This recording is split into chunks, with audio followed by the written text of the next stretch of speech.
Por eso vamos a recibir acá en Entre Noticias gustosamente a Carlos Luis García, director de Desarrollo Social de la Alcaldía de Chacao. Bienvenido. Muchísimas gracias, Génesis, por la invitación. Ya son 24 años, él me estaba diciendo anteriormente, 24 años de labor que has tenido en la Alcaldía de Chacao, pero en la dirección apenas 3.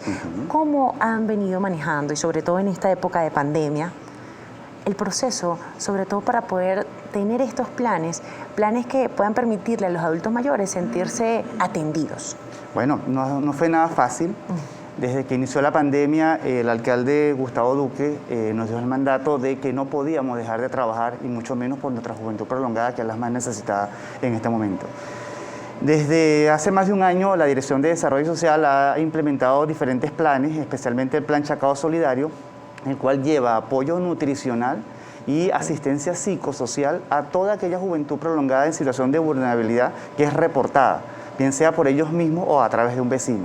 Es decir, podemos decir que hoy hemos procesado más de 28.900 platos de comida en ese programa, gracias al apoyo de la empresa privada y de nuestros aliados que nos permiten llevar ese apoyo a estas personas que realmente lo necesitan. Para nosotros como dirección, ese equipo de hombres y mujeres, porque no solamente soy yo solo, es todo el equipo de servidores públicos de la Alcaldía del municipio de Chacao, que han demostrado que en la adversidad nos fortalecemos, que en la adversidad nos reinventamos, que en la adversidad seguimos adelante y hemos logrado que nuestra juventud prolongada no se sienta sola, que ellos, aun cuando sabemos que muchos de ellos no tienen familia, se quedaron solos, no tuvieron hijos, tienen una familia, que es la Alcaldía de Chacao, y tienen un hijo, que es el alcalde Gustavo Duque, y nosotros somos sus nietos. Así nos dicen ellos a nosotros, que usted es mi nieto, usted es mi salvación en estos momentos tan difíciles que estamos atravesando, tanto por la situación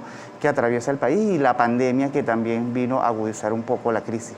Las personas que nos estén escuchando el día de hoy, que formen parte de Chacao, ¿okay? ¿Cómo podrían hacer para poder incluirse dentro de estos medios o quizás estos procesos de desarrollo que ustedes están manejando? Porque quizás la desinformación de algunos, no de todos, que por eso estamos acá en Entre Noticias, para brindarles eso a todos ustedes que están allí en casita viéndonos. ¿Cómo pueden hacer? ¿Cómo pueden hacer a través de las redes sociales para quizás conocer más de todos estos planes y proyectos que tienen de manera gratuita, tengo entendido, ¿no? Exactamente. Todos nuestros programas son gratuitos. Tenemos dos programas. Tenemos un programa que es Chacao Solidario, que tiene 5 componentes, que atiende inicialmente a la familia. En función de eso vamos direccionando a cada uno de los otros componentes. El componente adulto mayor, el componente discapacidad, el componente de atención en personas en situación de calles y en algunos casos ayuda socioeconómica si hubiera la necesidad. Y tenemos el programa que es de la juventud prolongada, que son las personas autoválidas que reciben distintas actividades físicas, recreativas, formativas, para que se mantengan sanas y activas. Este programa, producto de la pandemia, tuvimos que cesar porque no se podían hacer distintas actividades. A partir de lo que va en el segundo trimestre de este año, nos reinventamos. Empezamos a hacer diferentes actividades online y nos ha dado muchísimos resultados. Ellas les pasamos nosotros sus actividades a través de un grupo de WhatsApp. Ellas reciben la clase, se graban y nos envían los videos, y son los videos que subimos a nuestras redes sociales. Todos nuestros programas son totalmente gratuitos. Si quieren conocer más, nos pueden seguir a través o escribir por un mensaje directo a través de @Desarrollo Social Chacao, o dirigirse al Centro de Atención Integral a la Comunidad, ubicado en la calle Los Ángeles con Avenida Libertador en el municipio, y ahí con mucho gusto lo vamos a recibir. Igualmente también tenemos la sede, que es muy conocida por ellas, la Casita de la Juventud Prolongada, que también podemos recibirla y darle información. ¿La casita dónde queda? La casita queda en la calle Monseñor Juan Gril, en el casco de Chacao. Es decir, nosotros a través de la red, la herramienta de WhatsApp, que el alcalde tiene diferentes grupos de WhatsApp en el municipio, difundimos todo este tipo de información para que nuestros vecinos y aquellas personas que necesiten de nuestra ayuda puedan tener la información y dirigirse a nosotros, que gustosamente lo vamos a atender. No solamente tenemos esto, tenemos también el programa de Telesalud Chacao. Es decir, hemos entregado más de 700 dispositivos a personas de la tercera edad que están en situación de vulnerabilidad, que es un médico en casa. Con solamente accionar un botón ya vas a tener la respuesta de nuestro equipo de Salud Chacao en alianza con Benemergencia para poder tener la atención que requiere. Esto tiene una geolocalización. Una vez ya que la persona recibe la llamada, ya sabe quién está llamando, ya sabe qué patología padece, ya sabe dónde vive la persona y eso nos ha permitido tener una mayor atención a esta población. Justamente hoy vamos a entregar 10 de esos dispositivos a personas que están encamadas, que no pueden movilizarse y nosotros vamos a trasladarnos hasta cada una de sus casas a entregarle estos dispositivos en alianza con Salud Chacao. Me gustaría preguntar algo importante. ¿Solamente las personas que estén en Chacao pueden acceder a este tipo de recursos que ustedes están desarrollando o quizás de los alrededores podrían también acceder? Inicialmente todos nuestros programas están dirigidos a nuestros vecinos, porque es el municipio de Chacao. De hecho, el geolocalizador de Telesalud, una vez que sale de las fronteras del municipio, ya no funciona. Okay. Funciona simplemente dentro del municipio. Perfecto. Es decir, todos nuestros programas están dentro de los municipios, pero en el centro nos llegan a veces personas que no son de Chacao y si tenemos la posibilidad, porque también depende de las donaciones que nos lleguen, de poder ayudar, los ayudamos. Pero nuestros programas están focalizados directamente a nuestros residentes del municipio de Chacao. Todas aquellas personas, adultos mayores de 55 años de edad, que quieran participar en el programa de la Juventud Prolongada, les hacemos el llamado y los invitamos a que nos sigan y que nos escriban para que reciban todo este tipo de formación y de información que los va a ayudar, porque van a estar en casa van a bailar, van a hacer manualidades, van a recibir apoyo psicosocial para que no se sientan solos. Atención médica, que es importante, que ya bien lo comentaba. Sí, la atención médica es en alianza con Salud Chacao, que siempre está de la mano. Por lo menos nosotros hemos ya atendido en lo que va de este año, hemos hecho más de 5.300 llamadas de apoyo psicosocial al adulto mayor. Es decir, tenemos un equipo de trabajadoras sociales que permanentemente están llamando a nuestros abuelos para hacerle seguimiento. Usted se tomó la pastilla, ¿cómo se siente? ¿En qué le podemos ayudar? Hemos acompañado a más de 200 abuelos a las consultas médicas. Es decir, que no pueden ir solos. Nosotros vamos, los buscamos, los llevamos al ambulatorio, son atendidos, los volvemos a regresar a su casa y le canalizamos su tratamiento con Salud Chacao. Es decir, es un trabajo bonito, es un trabajo que en el peor momento de adversidad del país nos llena como personas, y bueno, y el alcalde conjuntamente con su esposa siempre están con nosotros ahí al lado, apoyándonos y brindándonos esa mano amiga para que sigamos haciendo lo que sabemos hacer, que es trabajar por nuestros vecinos de Chacao. Claro, y lo más importante que son quizás las personas más vulnerables en estos momentos y sobre todo quienes han sido más afectados con todo lo que hemos pasado, sobre todo con lo del COVID-19. Me encantaría, por favor, las personas que quieran formar parte de todas estas jornadas que ustedes realizan, que quieran apoyar, que quieran hacer algún tipo de donación, ¿cómo pueden hacer? Como voluntarios, ¿cómo podrían hacerlo? Nos pueden escribir a través de nuestro Instagram, que es @Desarrollo Social Chacao, o cualquiera de las redes de la Alcaldía de Chacao, que es @Alcaldía de Chacao, @Gustavo Duque, sabes que nos escriban un mensaje directo con sus contactos y nosotros con mucho gusto lo vamos a contactar. Y bueno, bienvenidos, todas aquellas personas que se quieran sumar, todas aquellas empresas que quieran colaborar para poder seguir llevando adelante esta noble causa, bienvenidos. Solo no podemos. Aquí el trabajo es en conjunto, aquí el trabajo es en equipo, aquí el trabajo no puede ser solo de la alcaldía, es decir, empresa privada, asociaciones civiles y empleados públicos, servidores públicos de la alcaldía, en conjunto atendiendo a una población que realmente es la más vulnerable hoy en día. Así es. Me encantaría que hoy te extiendas una invitación a todos esos adultos mayores, a todos esos señores, esas abuelitas, esos abuelos que están viéndonos, que quizás se sienten identificados y que quisieran acceder a esto y que tengan miedo, porque quizás dicen, bueno, ¿y cómo será eso? ¿Será que sí me van a ayudar? ¿Será que no? ¿Qué les puedes decir en base a tu experiencia en 3 años que tienes como director de desarrollo social de Chacao? Que no tengan miedo, los miedos son letras, es una palabra. Escríbanos que por cualquiera de nuestros medios, escríbanos que nosotros estamos allí para poderle ayudar y brindarle esa mano amiga que usted requiere. Bien sea si tiene una necesidad de medicamentos, si tiene una necesidad de alimentación, si quiere formar parte de nuestros programas de formación y de distracción, escríbanos que con mucho gusto nosotros los vamos a atender, porque así lo hace saber nuestro alcalde Gustavo Duque, que la Juventud Prolongada de Chacao no está sola, nos tiene a nosotros. Así que no tenga miedo y escríbanos que con mucho gusto nosotros le vamos a atender. Por eso hoy está con nosotros María Patricia Herrera. Bienvenida, doctora, médico internista. Sí, y pues bueno, la pueden seguir en sus redes sociales como @tumédico.encasa. Bienvenida acá Entre Noticias. Muchísimas gracias por la invitación. Buenos días. Así es. Y ahora decir, son muchas las enfermedades, pero ¿cuáles son las más frecuentes y por las que por lo general un adulto mayor siempre hace ese llamado, mire, necesito? ¿Qué necesito? Sí, bueno, en primera instancia hay que decir que el adulto mayor generalmente tiene múltiples enfermedades coexistiendo, ¿ok? Y que eso es lo difícil de tratar a un adulto mayor porque es lo que lo hace más frágil, es lo que lo hace pues un poco discapacitado en la mayoría de las veces cuando todas estas enfermedades crónicas progresan en el tiempo, si no están bien controladas y si no están bien monitoreadas. ¿Cuáles son las principales enfermedades? Hipertensión arterial, todo lo que tiene que ver con enfermedades vasculares. Estas enfermedades, por ejemplo, la hipertensión arterial puede complicarse, por ejemplo, en la enfermedad cerebrovascular.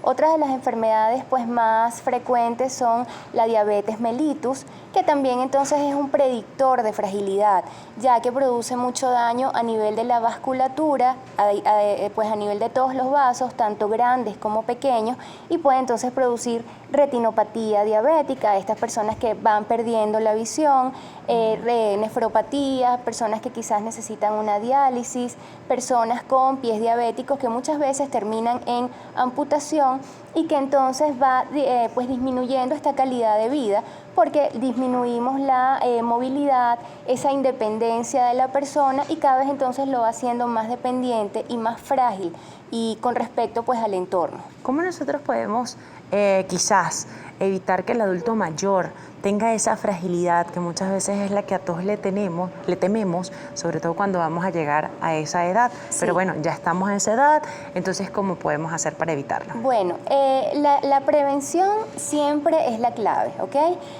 Yo digo que definitivamente cuando uno tiene una enfermedad crónica, estas enfermedades que no son infecciosas, enfermedades que ya se instalan y que permanecen con la persona durante toda su vida, como ya dije, la diabetes, la hipertensión arterial y todas sus posibles complicaciones, el control periódico de estas enfermedades. No porque en algún momento me indicaron un tratamiento médico hace 10, 15 años, pues entonces ya yo me voy a olvidar del tratamiento porque ya estoy controlada. No, muchas veces el adulto mayor tiene muchos cambios metabólicos que hace que estos medicamentos necesiten reajuste de dosis, bien sea a menos o bien sea a más. Y a veces entonces ocurren cambios, ocurren complicaciones y si no estamos encima, si no estamos permanentemente en una evaluación constante, pues pasan desapercibidas y es donde viene la emergencia. En el adulto mayor hay que evitar la emergencia. Hay enfermedades crónicas, pero mientras estas enfermedades crónicas estén bien controladas, estén bien medicadas y el adulto mayor pues tenga una vida bien controlada y de la mano con su médico tratante, pues definitivamente puede vivir lleno de vitalidad. Es importante. Ahora, aquí trajo una serie de aparatos que quizás son los más comunes que deberíamos tener en casa, ¿no? Sí. En caso de que exista o que dependiendo de la patología que Sí. pueda tener el adulto. Pero ¿cómo podemos medir, por ejemplo, la glicemia? Ok, bueno, para la glicemia tenemos este equipo que se llama glucómetro. Hay infinidad de marcas en el mercado. Lo importante pues definitivamente es saber cómo se utiliza. Tenemos las cintas reactivas, ¿okay? Que es la que se coloca en el dispositivo y una vez que yo tengo la cinta en el dispositivo, él va a encender y a través de la lanceta o de lo que es la aguja se va a tomar pues la sangre y se va a hacer en la medida del glucómetro. Esto es una forma de saber, por ejemplo, cuando nosotros tenemos pacientes que han estado recibiendo antidiabéticos orales, es decir, tratamiento vía oral, y quizás hay algún cambio que es tan necesario muchas veces en evaluar cuál es la cifra de la glicemia que tiene la persona, para ver si estos cambios en el tratamiento pues realmente están siendo efectivos. así igual las personas que reciben la insulina, igual hay que estar pendientes porque hay veces que se producen desajustes, bien sea por el tipo de nutrición, por la falta de actividad física tan frecuente y también por la misma sarcopenia, esa pérdida de masa muscular, de masa magra normal en el adulto mayor, que entonces hace que todo el metabolismo y que todo este proceso de la glucosa se altere y entonces haya necesidad de estar revisando continuamente los valores para reajustar el tratamiento. Doctora, el hecho de tener un glucógeno, ¿verdad? Y también de pronto tener las banditas y el punzón, ¿cómo se llama? La aguja, agujita, la lanceta. La lanceta. Tiene que ser de la misma marca porque sabemos que muchas veces conseguimos de uno, del otro Sí. no, para que sea efectivo el análisis. Sí, porque es que además si no es de la misma marca no te va a leer la cinta reactiva. O sea, la cinta no va a entrar y no te va a leer la medida. Perfecto. Y Sí. esto, pues bueno, es súper importante. ¿Cómo se deben pinchar con la lanceta y en dónde para después no salir lastimados y quedar todo? Ok, bueno, generalmente para la lanceta siempre hay un lapicito, ¿ok? Entonces uno destapa siempre, bueno, uno tiene la precaución de que no quede una aguja previa. Ok. Se coloca la... Son desechables, Sí, totalmente desechables. totalmente. Se coloca la lanceta y bueno, esto tiene una medida del 1 al 5, del 1 el menos doloroso, el 5 el más doloroso, sobre todo las personas que tienen una piel más fuerte. Más gruesa, ok. Y uno lo que sugiere o aconseja es pinchar a los lados del pulpejo, porque ahí hay un poco menos de terminaciones ¿Cómo? nerviosas ¿Podría mostrarlo en el dedo? de lado, en el pulpejo del dedo, Ajá. pero no totalmente de frente, sino de lado, ¿ok? Ok. Por ejemplo, tenemos el pulgar, aquí tenemos el pulpejo, no en el medio, sino del lado. Ok. ¿Por qué? Porque hay menos terminaciones nerviosas y quizás es menos doloroso. Va a doler. Exacto. Un pinchazo duele. Perfecto. Pero quizás menos doloroso que si lo colocamos pues en el medio del pulpejo. Claro, si apenas con una hojita a veces uno se corta, imagine, pues, pero bueno. ¿Qué otro tenemos por acá? También cómo tomar correctamente la atención. Bien lo comentaba usted, que es una de las enfermedades o lo más recurrente que podemos encontrar en un adulto mayor. Sí, y bueno, también igual forma, una vez que se realizan cambios o reajustes en el tratamiento, muchas veces vamos viendo cómo tratamientos que la persona tiene de hace tiempo, la persona te dice, no, pero es que yo tengo 15 años tomándome esta tableta, ¿cómo es así que se me está subiendo ahorita la presión? Y es que justamente este control hace que nosotros tengamos que estar entonces vigilantes de el cambio de tratamiento, si así es posible o es necesario. Entonces, bueno, la presión, nosotros tenemos el tensiómetro, también hay infinidad de modelos, de marcas, de todos los gustos. Hay unos eléctricos que solamente se colocan en el antebrazo y son automáticos. Uno los enciende y pues se mide la presión automáticamente. Este es para el brazo, ¿ok? Nosotros lo colocamos generalmente pues 2 dedos por encima. Doctora, aquí está de modelo. A ver. Ok, perfecto. Ok. Siempre 2 dedos por encima del pliegue del codo. Ok. Encendemos esto. Este tiene una perilla, pero bueno, no todos tienen perilla. Ok, si quieres lo colocamos Necesito para que apoyes. ¿Aquí? Sí, tu brazo, que lo dejes Volteado. reposar. Ok, entonces, no sé, lo muestro. Sí, claro, claro. Si sale hipertensa. No, bueno, hermanos, aquí ya saben, por favor, 0 café. Bueno, entonces voy a ir subiendo. No apretes la mano. Ok, subimos. O sea, que me iban a sacar la sangre. No apretes, no hagas puño. Ok, subimos suficiente y dejamos entonces que baje. Ok. Entonces, bueno, dependiendo del equipo, lo importante es saber cómo manejar el equipo. Todos son distintos, pero la persona que es hipertensa de larga data ya sabe manejar su equipo hasta mejor que uno. Sí. Entonces, Aquí se siente una presión intensa. Hay que darle hasta que se sienta que ya no se puede ya más. ya no estoy subiendo más bien ya está bajando, ya está marcándote la presión. Generalmente se marcan 2 valores. La presión arterial sistólica, que es lo que la gente llama la alta, Ok. tienes 122/82. Estás muy bien. Eso está bien. Eso está ¿En qué bien. rango debería estar, doctora? Ok, el rango máximo, digamos 140/85. ¿Y el mínimo?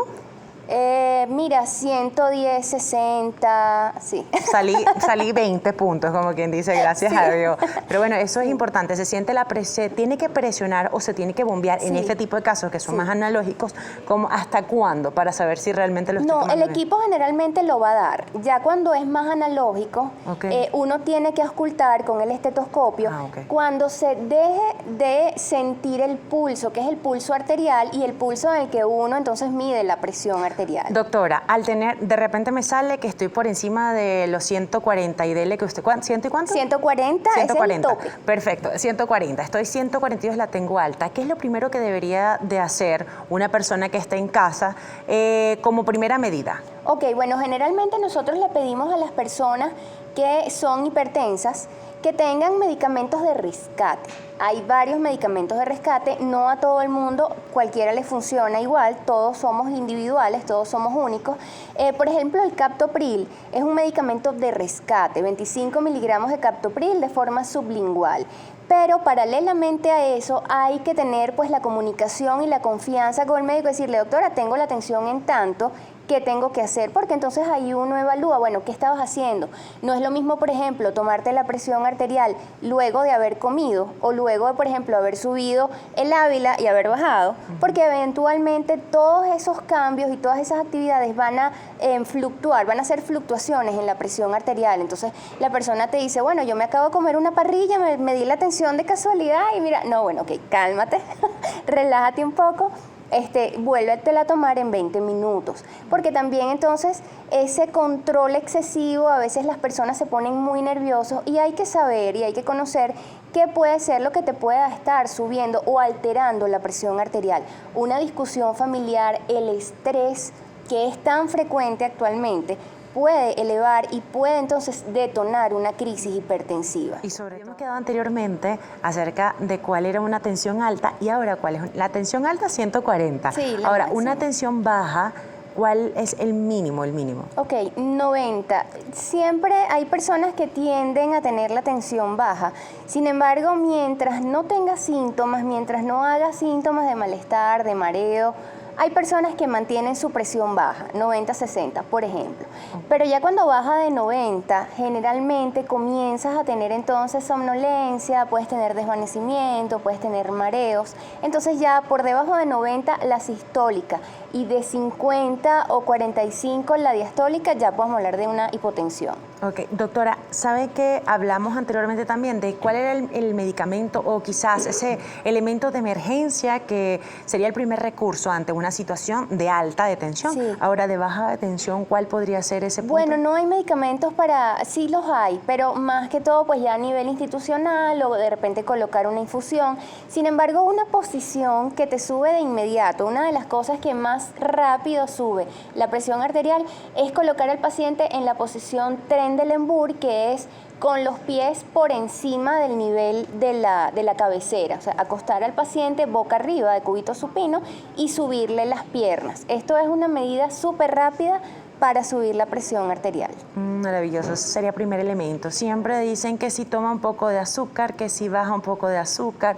Esto se debe hacer aunado de que hay pacientes que pueden tener dos patologías, problemas del azúcar y problemas de la tensión. Sí. Bueno, es que realmente si tú tienes un problema de la presión arterial, o sea, si solamente es una hipotensión lo que tienes, no tiene nada del azúcar, o sea, te puedes dar el azúcar como para que te reanimes un poco, pero generalmente uno lo que hace es colocar un poquito más bien de sal, para que eso entonces haga que tu propio organismo pues atraiga líquido y de esa forma entonces aumente la presión arterial.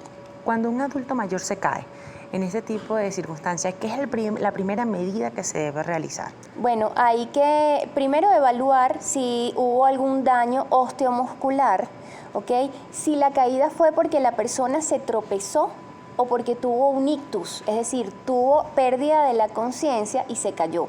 Son dos esferas completamente diferentes, hay que evaluarlas de forma completamente diferente. Hay que evaluar también la esfera cardiovascular, porque también esto puede pasar en el contexto de arritmia con, por ejemplo, arritmias cardíacas, en el tema cardiovascular, que pueden producir eventos cerebrovasculares que bien pueden ser transitorios o ictus. Entonces, cuando un adulto mayor se cae, hay que evaluar primero si hay algún daño de algún golpe, algún daño osteomuscular y cuál es la causa de la caída. Si fue que la persona se tropezó, por ejemplo, personas que manejan, que andan con andadera o con bastones, o simplemente ya el adulto mayor normalmente tiene pérdida de la coordinación, tiene pérdida del equilibrio, y por eso entonces hay que tratar de mantener y que no retroceda todas estas funciones que tiene el adulto mayor, y luego entonces determinar la causa para ver por qué el problema se presentó. Los accidentes más frecuentes en casa son las quemaduras provenientes de la cocina. Sí.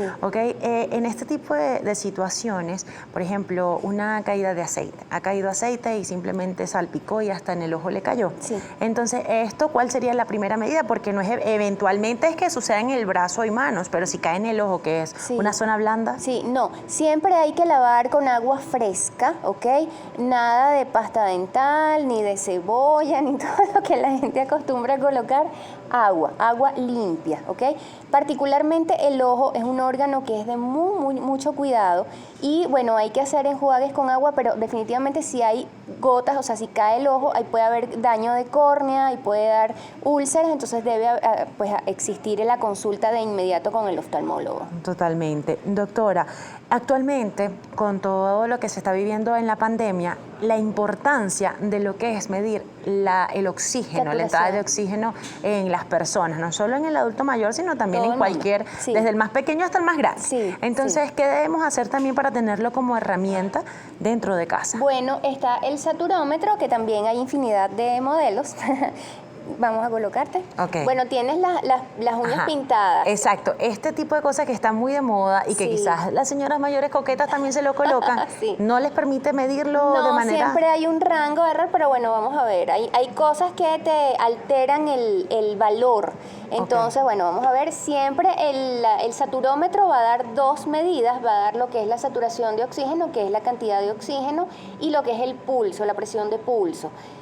Bueno, sí, es difícil por la pintura, sobre todo porque la pintura es oscura, pero mira, tienes 96, la saturación, el valor normal tiene que estar por encima de 94, o sea que estás bien. Gracias a Dios, 20 puntos pulso otra 89. vez. Estoy aprovechando mi consulta, doctora. No, mentira. No, doctora, buenísimo. Esto es importante entonces por encima de los 94. Sí. Cuando una persona tiene ya problemas, sobre todo de la parte del deterioro cognitivo, ¿ok? Sí. Se le pueden hacer terapias, ¿cómo se puede hacer? Bueno, primero hay que evaluar qué nivel de daño cognitivo tiene la persona. ¿Cuáles son los que existen, primeramente? Ok, bueno, están los daños cognitivos mayor, los menores, las demencias, la enfermedad de Alzheimer, ¿ok? Y la demencia vascular, que sobre todo es consecuencia de todas estas enfermedades que involucran el sistema vascular, por ejemplo, la hipertensión arterial, la diabetes mellitus. Por eso es que estas enfermedades tienen que ser siempre tan vigiladas, ¿ok? De cerquita, porque pueden haber muchas complicaciones a futuro que limitan y que incapacitan a la persona. Entonces, la evaluación funcional cognitiva de la persona es primero, pues, ver qué capacidades cognitivas tiene la persona, qué está en la capacidad de realizar, cómo es el contacto de esta persona con las personas que están, con los miembros de la familia, qué actividades realiza, cuál es la independencia en sus actividades normales, en el vestir, en el aseo, en la comida. Entonces, una vez que uno tiene esta evaluación, esto se puede hacer a través de un mini mental test, que es una prueba que nosotros realizamos para determinar el deterioro cognitivo, si existe o no, de la persona. Y bueno, ¿qué hacer entonces? Aquí también es importante evaluar el contexto familiar de la persona que estamos evaluando, porque no es lo mismo una persona, por ejemplo, que tenga familiares a su alrededor, o una persona quizás que esté sola. O sea, hay muchos factores a evaluar en un adulto mayor: el nivel de incapacidad, el nivel de postración en cama, el nivel de independencia. Entonces, una vez que ya nosotros tenemos el problema, pues entonces hay que enfocarnos en la solución y plantear entonces todas esas posibilidades. Existen ejercicios, existe psicoterapia, existen ejercicios cognitivos para estas personas, pero lo más importante es involucrarlas en el quehacer diario, que la persona de la tercera edad pues no se sienta aislada, involucrarla en ese quehacer diario en casa, ponerla a hacer pues esas actividades que quizás hacía anteriormente y que entonces ahora relegamos que las haga por miedo a que se pueda caer. A lastimar. Sí. pero pues definitivamente hay que hacerlos partícipes, bien sea de la cocina, bien sea de todas esas actividades normales del hogar, ¿ok? Para que entonces él no se sienta trasladado, él no se sienta como pues aparte de ese núcleo familiar. Y una de las enfermedades principales que ataca a este grupo de personas es la depresión. Entonces nosotros, involucrándonos en todas estas actividades, pues ayudamos a estas personas a que no entren en una fase depresiva, una enfermedad depresiva. Así es. De hecho, doctora, aquí en @EntreNoticiasGB tenemos algunas dudas, algunas interrogantes de nuestra audiencia. Cristina González Valerio dice: buenos días, saludos. Hace 2 semanas diagnosticaron a mi mamá con hipertensión a sus 76 años. Nunca había sufrido de tensión, no había tenido la tensión alta. ¿Es posible que haya aparecido repentinamente o fue mal diagnosticada antes? Yo creo que probablemente, y lo que normalmente ocurre es que la persona no haya tenido un control periódico de presión, porque es que lo normal, la normalidad es que si uno no se siente mal, uno no va a hacerse un chequeo. No, entonces, en el momento en que uno se siente mal, en que ocurre la emergencia, uno se toma la presión y se hace un chequeo completo y, oh sorpresa, tengo la tensión alta. Pero no sabemos si eso ya viene de tiempo. Y recordemos que la presión arterial es una enfermedad que le llaman silenciosa. Precisamente por eso, una persona puede tener cifras muy elevadas de presión arterial y no sentir absolutamente nada. Y por eso entonces le llaman el enemigo silencioso. Entonces no, yo creo que más bien la señora probablemente tenía cifras tensionales elevadas de hace algún tiempo y quizás pues no se percataron del problema. Perfecto. Aquí tengo a Tineo de García. Buenos días. Le pregunto a la doctora, mi mamá tiene 87 años y en ocasiones hay noches que no duerme. Además, se desvela y durante el día pasa soñolienta. Hay noches que se orina de 5 a 6 veces, otras 1 o 2 veces. Los niveles de glicemia los mantiene dentro del rango establecido en el laboratorio. Ha presentado infecciones de orina y algo recurrentes. Hay momentos en los que se traslada a la niñez. Entonces aquí estamos viendo que existen varias circunstancias. Sí, claro, aquí es una consulta, está amplia, ¿no? Yo creo que me gustaría que sean como más puntuales, pero está muy bien, está mostrando el caso. Sí. Aunque están entre los rangos, hay que conocer cómo en este tipo de casos, qué se debe hacer. ¿Existe algún tipo de oxigenante que pueda quizás a esa edad darle calidad de vida? Bueno, hay que ver si ya este deterioro es progresivo, hay que ver si fue agudo, hay que ver entonces en qué condiciones está esta persona, si la persona está en cama y utiliza pañal, porque entonces también esto hace como un aumento en riesgos de las infecciones urinarias recurrentes. Totalmente. Con respecto a lo otro que dice, es muy normal en el adulto mayor la inversión del patrón de sueño, del ciclo vigilia-sueño. Sí. La persona no duerme en la noche y durante el día entonces está somnolienta, no se levanta de la cama, y esto es totalmente reversible.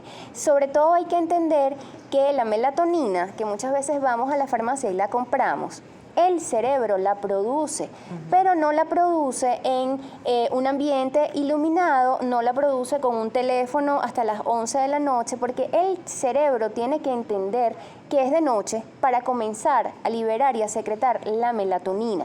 Una vez que comienza esta secreción, entonces viene el sueño. El sueño no viene, bueno, yo voy a ver el teléfono hasta que me dé sueño, no.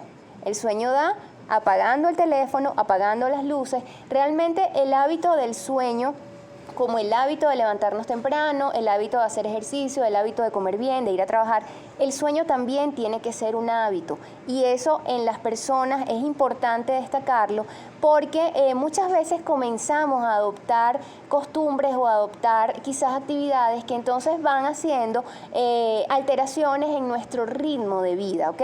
Y uno de los principales que se afecta es el ritmo circadiano, y sobre todo el adulto mayor, porque el adulto mayor no sale a trabajar, no es una persona muy activa. Ojo, estamos hablando del adulto mayor quizás enfermo. Hay adultos mayores que salen a trabajar muy vitales, que es lo que uno espera siempre. Pero el adulto mayor que está en casa permanentemente, quizás con alguna discapacidad, no sale, no se cansa, no quema calorías. Entonces estas personas pues en la noche no tienen sueño, no están cansados. Entonces uno tiene que procurar que estas personas no pierdan este ciclo normal de sueño. Perfecto, entonces la actividad física es excelente para ayudarlos Sí, a esto. sí. Buenísimo. Aquí tenemos a Tineo de García. Buenos días, mi mamá tiene 87 años, ella tiene comprometidos sus pulmones y corazón. Se mantiene estable en cuanto a los puntos, pero en ocasiones también se desvela en la noche y está soñolienta. Así es, bueno, ¿hay algún medicamento? Bueno, la melatonina, como bien lo decía, Sí, no. Actividades. No, y que además hay que ver porque tiene el compromiso cardiopulmonar que el señor pues refiere.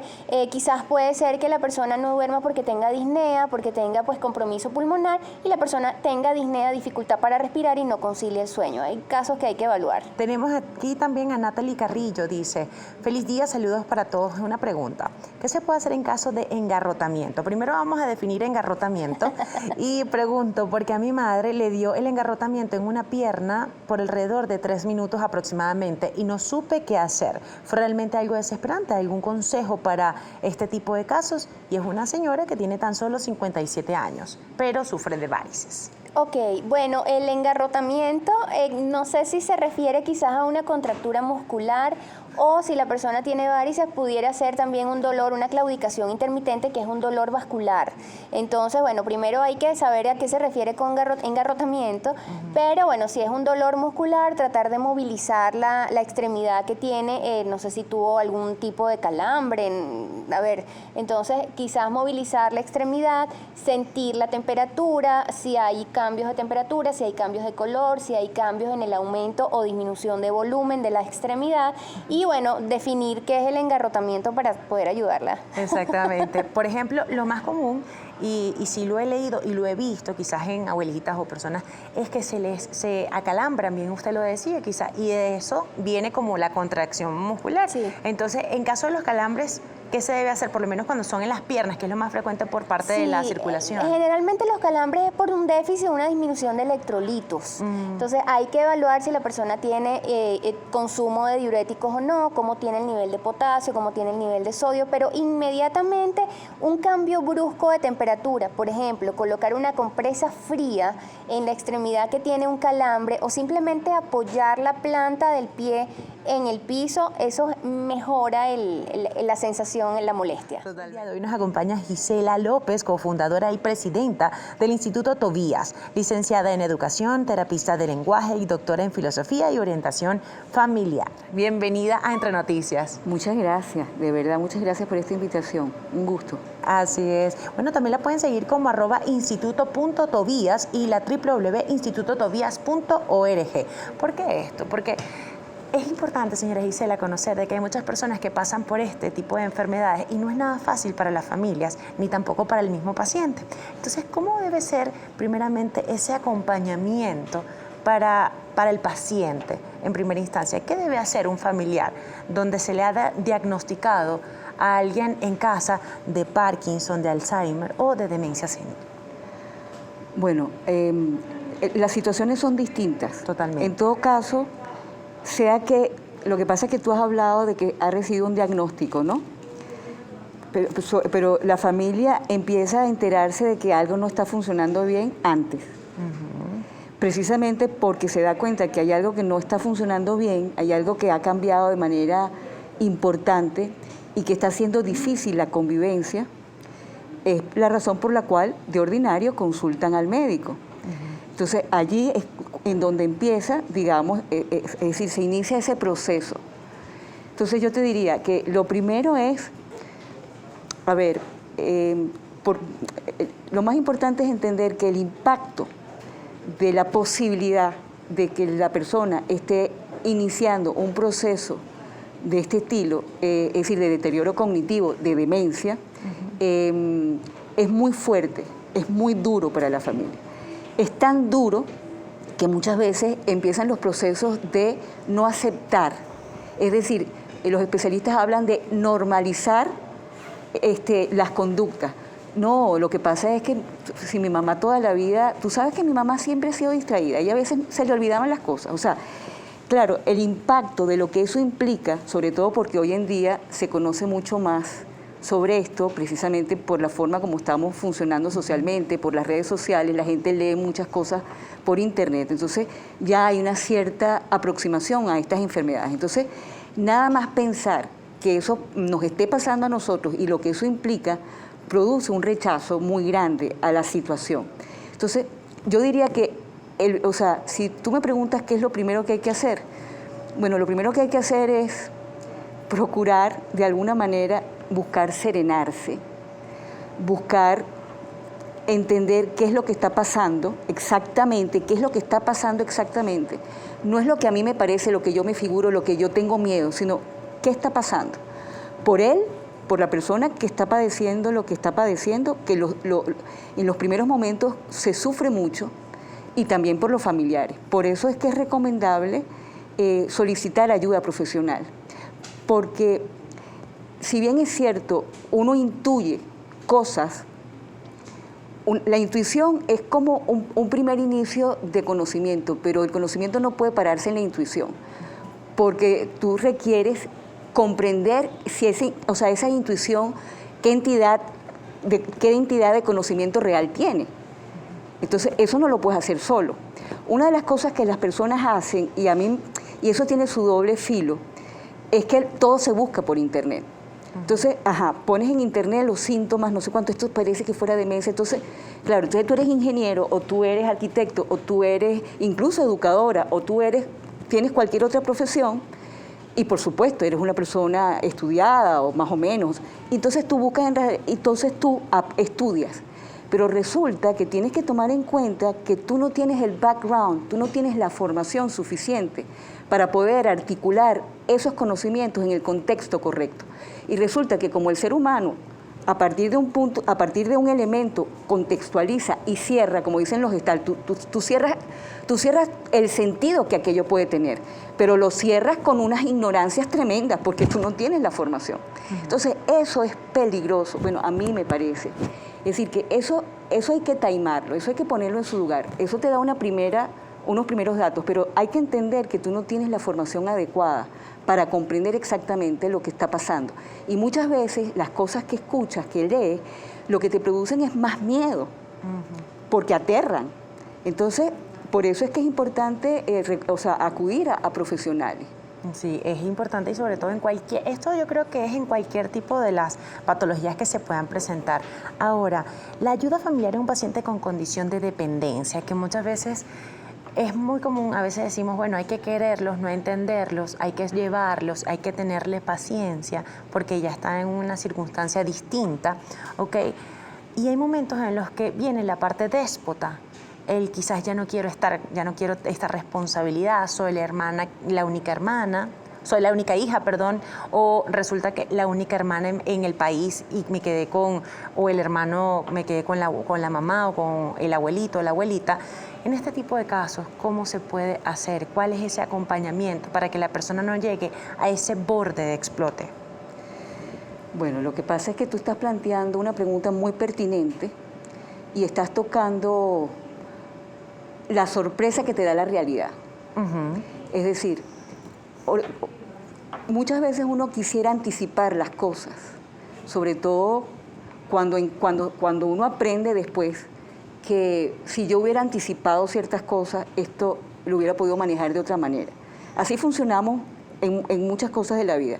Lo que pasa es que de ordinariamente la realidad te da un golpe en la cara y sencillamente allí está. Entonces, tú estás tocando un tema que es muy importante y muy delicado. Y la forma como yo lo planteo es, primero hay que comprender que eso pase. ¿Por qué? Bueno, porque la vida es la vida y la realidad es la realidad. Es decir, el adulto mayor que vive con una hija, o con un hijo, o que vive con el esposo, es decir, la persona que empieza a presentar esos problemas, que vive ordinaria, ojalá que no viva sola. Pero cuando vive con alguien, vive con algún familiar, ¿verdad? Eso es así. ¿Qué pasa? Que tú hasta ese momento, tú has tenido una relación en la que ella vive su vida y tú vives la tuya, pero han armonizado, más o menos, depende del caso, porque las situaciones son variadísimas. A veces está con la mamá, el hijo varón que se divorció hace 3 años y que volvió a su casa. Entonces tú tienes ahí un cuidador principal, porque es la persona que está más cerca del adulto mayor que enferma, pero que es varón. no es mujer, la mujer, o sea, y aquí no vamos a entrar en una polémica de género, pero eso es una situación que se le presenta a ese hijo varón. Que claro, imagínate, él está sufriendo ya una situación difícil para él y resulta que ahora con los años le toca asumir de manera más directa esta situación. Entonces, una de las cosas que en el instituto procuramos hacerle ver a la persona que busca ayuda de inmediato, nosotros, o sea, el planteamiento que le hacemos es lo siguiente. Primero ubicamos cuál es el parentesco que tiene con la persona. O sea, qué tan cerca está, si es una hermana, si... Entonces, de ordinario lo que le planteamos es, mire, si usted nos está llamando es porque de alguna manera usted es un líder. Entonces, háblenos de cuáles son las personas que tiene cerca, cuáles son los otros familiares. Muchas veces te dicen, bueno, lo que pasa es que yo soy el único, yo soy el único hijo que está en Venezuela. Eso cada vez lo dice más la gente. Yo soy la única hija que está en Venezuela. O sea, ¿no? Bueno, no importa, porque gracias a Dios, hoy en día, estar fuera de Venezuela no es absolutamente, si no es un criterio que te excluya de tu familia, porque tú estás fuera, pero tú no perdiste a tu familia. O sea, nosotros lo que le planteamos a esa persona es, mire, nosotros le recomendamos que venga a una sesión de orientación familiar, porque lo primero que hay que hacer es hacer como una suerte de mapeo del territorio. O sea, ¿dónde estamos parados? ¿Dónde estamos parados desde la situación clínica? Es decir, exactamente en qué momento de la enfermedad está esta persona. Está empezando, ya ha progresado. ¿Cuál es su historia personal, médica? O sea, la historia médica de la persona es muy importante porque los adultos mayores son muy distintos, porque sus historias son distintas. Y luego, efectivamente, mira, requiere una evaluación de las funciones neuropsicológicas, porque la memoria es un sentido, no son todos los sentidos. Uno tiene 5 sentidos externos y tiene más de un sentido interno. La memoria es uno de los sentidos, pero la memoria es un sentido interno, el juicio es un sentido interno, la imaginación es un sentido... O sea, hay muchos sentidos internos.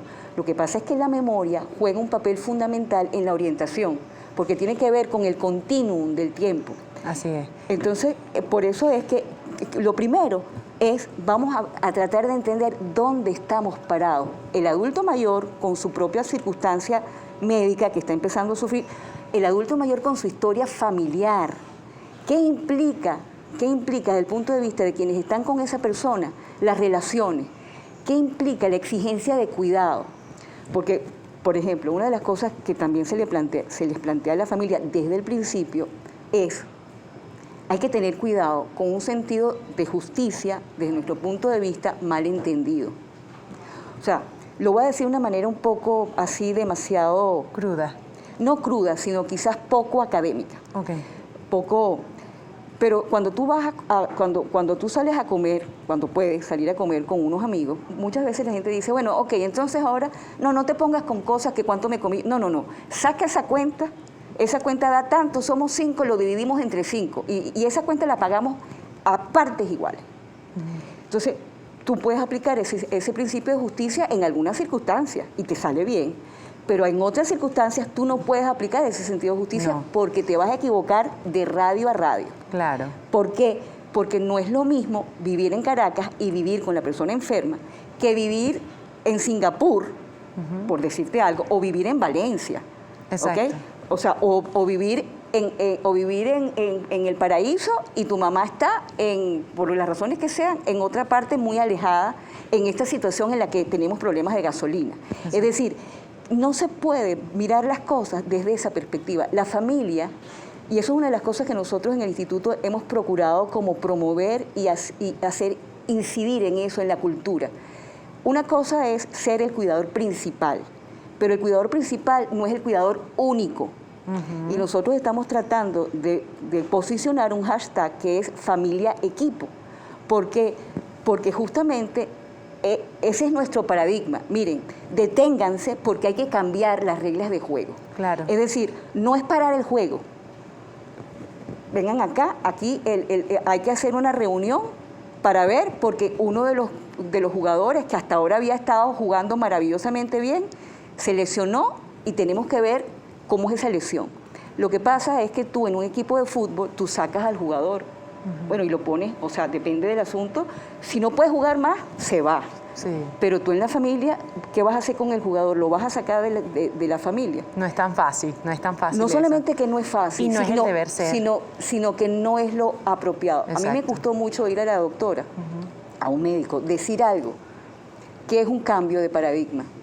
Fíjate que ella mencionó, y es muy importante, que ella sugirió que al adulto mayor hay que incorporarlo a la vida familiar.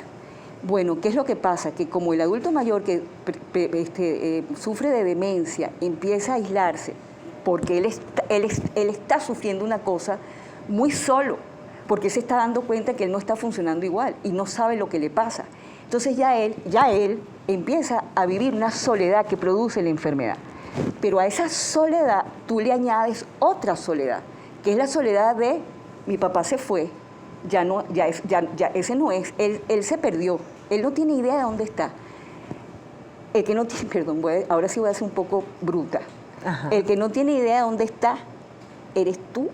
Ajá. O sea, tú, familiar, no tienes idea de dónde estás tú respecto a él. Y eso es lo que hay que recuperar. Sí, y hablamos en la parte anterior el acompañamiento de los familiares. Hablamos el que está, el que no está, el que se apoya, esas redes de apoyo, familia como equipo. Sin embargo, conocer cómo comienza el Alzheimer, cuáles pueden ser esos primeros síntomas que muestran que un familiar tiene que detenerse, que eso lo dijo bien usted al principio, entender en qué posición está y saber si esto es lo que está pasando con esa persona que queremos y que bueno, que está en una condición diferente. Sí, esa pregunta es bien interesante. Vamos a ver. Sí, cuando el tema de los olvidos, lo que pasa es que claro, la gente se olvida de las cosas, a todos nos pasa que nos olvidamos de las cosas. Incluso hay gente joven. ¿A cualquier edad? Sí, a cualquier edad. Y a cualquier edad, y también tiene mucho que ver, a mi modo de ver, con los modos de ser. Hay gente que es muy distraída. O sea, hay gente que está en 20 cosas a la vez, porque son muy activos y piensan que pueden con las 20 cosas y resulta que no, o sea, sí, pueden en general, pero resulta que hay cosas que se les olvida porque no están suficientemente focalizados, ¿no? Pero, ¿qué pasa? Por ejemplo, hay ciertos olvidos que uno puede empezar a decir, esto ya va por otro lado, que es no darte cuenta de que te has olvidado, para decírtelo de manera sencilla. Por ejemplo, si yo quedo contigo en una cita, o si yo quedo contigo en que yo voy a hacer algo, y me olvido, porque no lo anoté, porque no usé. Bueno, muy bien, entonces me olvido. Dependiendo de lo que yo me haya comprometido contigo, puede ser más importante o menos importante. Si la cosa no es importante, bueno, no pasa de, oye, me olvidé. Ahora, si te olvidaste de hacerme el depósito del cheque que yo, bueno, ya eso no se hace, de hacer la transferencia. No, eso es otra cosa, eso sería jugando kikiriwiki, dirían los abuelos. No, entonces, ¿qué pasa? O sea, no, se te olvidó hacerla. Ajá, entonces, claro, puede ser, ahora, me hiciste la transferencia, cónchale. Entonces, uno puede decir, cónchale, se me olvidó hacerte la transferencia, lo siento en el alma, Claro. pero mira, te la hago ya. Perfecto. Ahora, cuando te dice, ¿qué transferencia? Tú a mí no me has dicho nada de ninguna transferencia, por ejemplo. Ok. Lo que pasa, ¿no? Entonces, ¿cómo que no te dije nada de ninguna transferencia si lo hablamos anoche? No, tú no me dijiste a mí nada. O sea, cuando ya la persona empieza a dar signos de que no es capaz de recordar algo importante, significativo, que ha ocurrido en un lapso de tiempo que no es razonable que se te olvide. Es corto, muy corto. Exactamente. Entonces, ya ese es un tipo de olvido que es raro. O sea, no es el olvido ordinario del que tiene falta de atención, de que tiene muchas cosas en la cabeza, ¿no? Y también el olvido de una persona mayor, porque parece mentira, pero en efecto, en la medida en que uno va haciéndose mayor, o sea, como te digo, uno se va haciendo mayor, uno se va haciendo viejo, en el mejor sentido de la palabra, pues porque, bueno, no vamos a entrar en esa No viejo, diatriba. sino entrando en sabiduría y inexperiencia. Sí, pero yo no voy a entrar en esa diatriba porque Claro. acuérdate que yo tengo una impronta filosófica. Okay. Y el filósofo tiene una manera de pensar un poco distinta, articula las cosas de una manera. No, ¿qué es lo que quiero decir? Que es verdad, la vejez se puede considerar como como un atesoramiento de juventud, como juventud acumulada, eso está bien y me gusta el símbolo porque hay gente joven que es vieja, porque no sueña, porque no tiene aspiraciones, porque no tiene ilusión. Pero ¿por qué asociar a la vejez con todo eso negativo? Cuando la vejez también, de hecho, y realmente es una etapa de la vida. O sea, una cosa es ser neonato. Todos vamos para allá, como claro, diría. una cosa es ser neonato, otra cosa es ser niño, otra cosa es ser adolescente, joven, adulto contemporáneo y adulto mayor o viejo. ¿Sí o no? Pero bueno, en todo caso, no, como te digo, no vamos a entrar en esas discusiones porque no hacen falta. Pero ese tipo de olvidos, ya uno dice, aquí está pasando algo que no... Porque cuando tú no sabes, cuando tú no captas eso, ¿qué puedes sentir? Puedes sentir que hay una irresponsabilidad, que hay una dejadez, que hay una falta de atención, que hay no importarte lo que a ti te pasa. Entonces pueden venir respuestas. Te aseguro que si esa transferencia hubiera sido para fulanito de tal, no se te olvida, mamá. Por ejemplo, hablando tú del tema de las relaciones familiares, que son distintas en cada grupo familiar. Claro, ¿no? Es así. También me gustaría conocer qué relación existe entre el Alzheimer y la demencia senil. Una viene de la otra, es una ramificación de la otra, o pueden ser distintas. Son primas hermanas. Okay. ¿Qué tienen en común? Tienen en común que ambas son enfermedades del cerebro, es decir, el órgano que se enferma es el cerebro, que además son de deterioro progresivo e irreversible. Por eso es que se suele hablar de un síndrome. Y también a veces hay discusión de no hablar de enfermedad, porque, por ejemplo, una persona se enferma de algo, pero se cura, ¿no? O sea, tú te enfermas, no sé, de cualquier cosa, pero en principio uno espera que te cures. Pero la demencia senil, bien sea tipo vascular o tipo Alzheimer, no se cura. No solamente que no se cura, sino que su tendencia es a ser progresiva y no regresa. Es decir, o sea, tú no puedes volver a un estadio mejor. Lo que sí puedes hacer, y es más importante de lo que la gente piensa, es ralentizar el proceso. No solamente ralentizar el proceso, sino acompañar a la persona en esa condición de una manera que se corresponda con la belleza de ser una persona que ha desarrollado una historia, una biografía en tu compañía, que por cierto probablemente tiene mucho que ver con lo que tú eres hoy en día. Así es. ¿No? Totalmente, una influencia total. ¿Qué relación están manejando o de qué forma en el instituto están apoyando a las personas que están pasando por esto? No solo a los familiares, sino también a los pacientes, donde se le detecta que tienen Alzheimer o pues demencia senil. Bueno, en el instituto hacemos varias cosas, ¿no? Tenemos varios servicios importantes que además se interrelacionan. Uno de los servicios para nosotros muy importante es el servicio de orientación familiar, que es un poco lo que te planteé en la primera parte de la entrevista, ¿no? Que es que precisamente lo primero que nosotros les sugerimos es, los invitamos a que procuren tener una reunión de orientación familiar. Tratamos de hacerle ver a esa persona que venga con su círculo de seguridad más cercano. Es decir, incluso, es más, hay gente que a veces nos dice, bueno, mira, yo ahorita no tengo familia de sangre cerca, pero yo tengo un amigo o una amiga que es mi vecino con la que cuento para todo. Si esa persona tú la consideras que te podrías apoyar en ella sin problema, invítala. Entonces, orientación familiar. Individual o grupal, o sea, procuramos que sea grupal. A veces la persona dice, bueno, lo que pasa es que no estoy segura de que en este momento quisiera invitar a otras personas porque yo siento la necesidad de mostrar cuáles son mis dificultades. Entonces, muy bien, entonces, orientación individual o grupal. A partir de allí, ordinariamente, las familias vienen o porque están desorientados y buscan orientación o porque vienen porque les han solicitado, el médico tratante les ha solicitado una evaluación de las funciones neuropsicológicas y los han referido al Instituto Tobías, porque en el Instituto Tobías hay profesionales del área.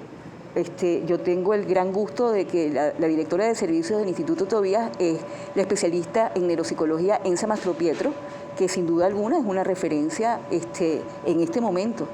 en Venezuela. Es una persona que en el área es muy conocida porque ella tiene muchos años trabajando en estos temas. Entonces, de ordinario, el médico, el geriatra o el neurólogo que recibió en su momento al paciente que está refiriendo problemas de memoria, una vez que le hace una pequeña evaluación y que identifica que vale la pena hacer una evaluación más profunda, la refiere. Entonces, ese es otro servicio que tenemos en el instituto, las evaluaciones neuropsicológicas. Luego de la evaluación neuropsicológica se desprende el conocimiento de cómo están las funciones neurológicas, es decir, cuáles son las que están más afectadas y cuáles son las que están menos afectadas. Esto es muy importante porque a partir de comprender cuáles son las fortalezas, es decir, las funciones más conservadas de la persona, tú te puedes plantear un programa de estimulación cognitiva ajustado, es decir, un traje a la medida, porque las funciones, como te digo, se deterioran de manera distinta, las personas han adquirido hábitos diferentes, esos hábitos están relacionados a sus profesiones. Por ejemplo, nosotros tenemos una paciente que es una belleza y a mí me impresiona cómo esa mujer maneja el cálculo. ¿Por qué? Porque en su historia de vida pasada, ella era comerciante, atendía una tienda de telas, y esa mujer sacaba las cuentas antes de que los muchachos que estaban en el negocio pudieran sacar las cuentas. Es decir, toda su vida sacó cuentas, calculó, y en aquella época no había ni siquiera, lo hacía mentalmente. Y yo te digo, cuando yo estuve con esa persona en varios momentos con ella, a mí me fascinaba ver cómo ella entendía el problema matemático que uno le planteaba, cómo sacaba la cuenta, cómo se daba cuenta que lo que había que hacer era multiplicar o dividir. Era fascinante. Bueno, pero no todos los adultos mayores que están en curso de una demencia tienen esa característica. Hay otros que en cambio son más hábiles con el lenguaje, hay otros que son más hábiles dibujando. Es decir, tienes que conocer la historia de la persona. Hay gente que, por ejemplo, le fascina la música. Hay gente que, por ejemplo, tocaba instrumentos. Entonces, todos esos elementos son fundamentales entenderlos para poder plantearte un plan de estimulación cognitiva apropiado a la persona. Ese es el otro paso con el que se puede acompañar. Dicen por allí que lo que se aprende nunca se olvida, a pesar de todas estas enfermedades. ¿Se puede olvidar tocar un instrumento? Pues mira, la experiencia que nosotros tenemos en el instituto es fascinante.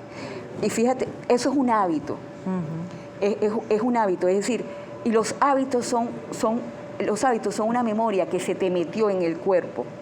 Entre los huesos. Absolutamente, es decir, y por eso es que los hábitos son tan importantes, y eso tiene mucho que ver con prepararte para la vejez. Por ejemplo, la persona que no tiene hobbies a los 40 años, mejor, hay que empezar antes, pero es bueno tener hobbies, porque los hobbies te permiten adquirir destrezas. Yo estuve hace poco estuve con una persona, bueno, me estoy distrayendo, pero efectivamente lo anterior no se olvida. En estos días seguro que a ti te llegó, porque una de las cosas que el tema de las redes es impresionante, pero creo que te pudo haber llegado un video, un YouTube de una bailarina famosa, que cuando el muchacho, el acompañante, el cuidador, le puso el baile, el lago de la música del ballet, el lago de los cisnes, aquella mujer que tenía demencia y además muy mayor, aquella mujer empieza a expresarse corporalmente, facialmente, es decir, esa mujer estaba recreando aquellos momentos en los que era una bailarina famosa, y eso era un espectáculo. Es decir, sí, sin duda alguna, lo que tú hiciste toda la vida, esa memoria está en tus huesos, en tus músculos.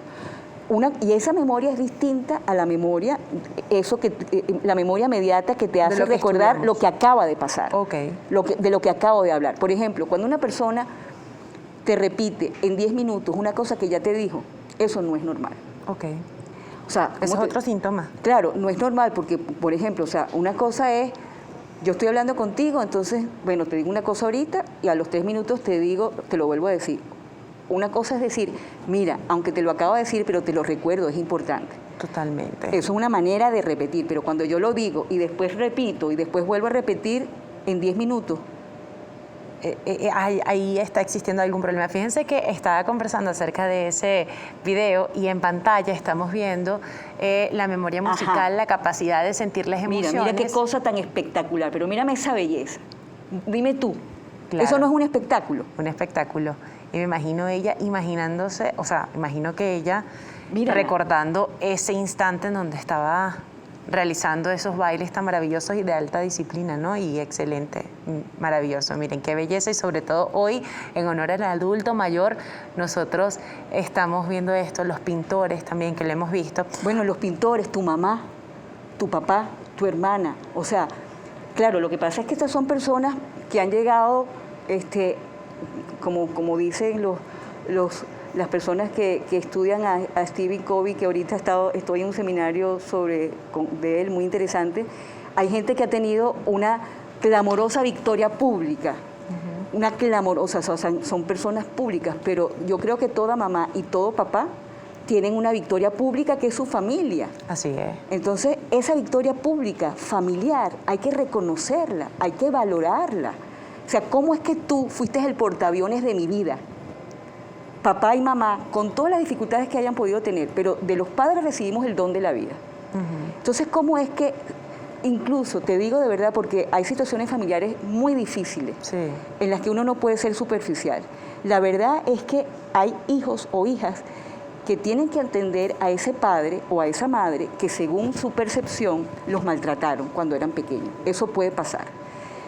Pero mira, puede ser muy interesante que el final de la vida, en esa circunstancia, te permita, si tú estás abierto, a dejarte sorprender por la grandeza de poder recuperar o sanar heridas.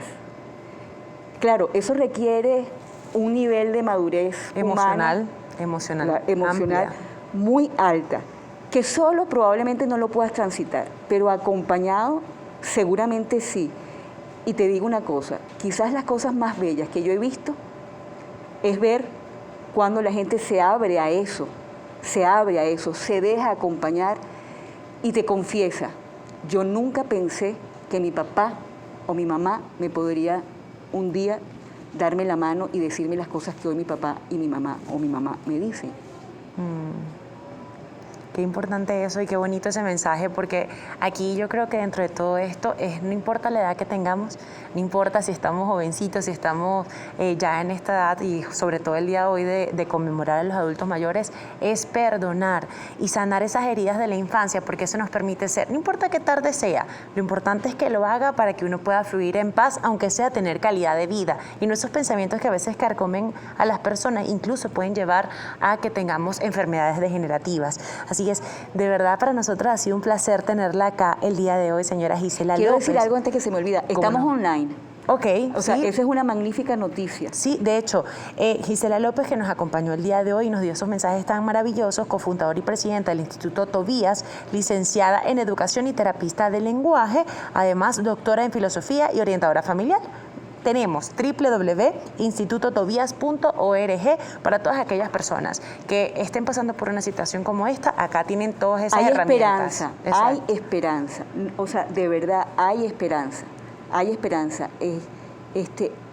No puede ser que quien te trajo a la vida y te sostuvo de la manera que fuera y te permitió un día ponerte en tus propios pies para buscar tu vida, al final no te encuentre para que le des la mano, para que puedas salir de este mundo, no acabado por la enfermedad, Sí. sino con la experiencia de que su vida valió la pena, porque la mayor experiencia humana es amar y experimentar ser amado.